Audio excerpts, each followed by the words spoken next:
स्वतंत्र उत्कल प्रदेश गठनर अन्यतम कर्णधार कर्मवीर गौरीशंकर रायकर 188तम जन्म जयंती कटक जिला महांगार असुरेश्वर निकटस्थ दीक्षितपड़ा सरकारी विद्यालय में पालित हो जाइछि। महांगा सारस्वत सेवा मंचर सभापति डॉक्टर भावग्राही राउतଙ୍କ अध्यक्षतार आयोजित सभारे वक्ता माने ओडिया भाषा साहित्य संस्कृति और स्वतंत्र उत्कल गठन में गौरीशंकर रायकर अवदान को स्मरण करथिले।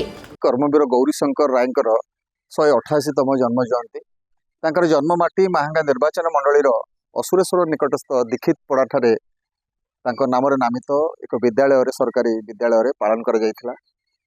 आमे वास्तव में ओडिया जातिर अस्मिता को किभली आमे जदि मने पकेबा अनुशीलन करिबा ताले गौरीशंकर को आमे केबे भूली परिबा नाही।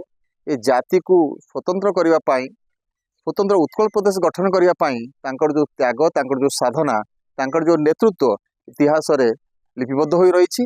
कार्यक्रम में अतिथि भाव में विशिष्ट साहित्यिक शारदा प्रसाद मिश्र, विरूपाक्ष राय, अखिलेश महांती, प्रकाशक चंद्रमणि भूया, प्रधान शिक्षयित्री सुधांशु मालिनी ओझा, शिक्षयित्री दमयंती स्वाई, जुगज्योति खटुआ, सांबादिक उमाशंकर साहू, असी सामल प्रमुख जोग देथिले। एही कार्यक्रम में कर्मवीर गौरीशंकर राय सरकारी उच्च प्राथमिक विद्यालय छात्र छात्री और शिक्षक शिक्षयित्री माने उपस्थित थिले। कटकरो अभिजिनाग रिपोर्ट free2speak.in।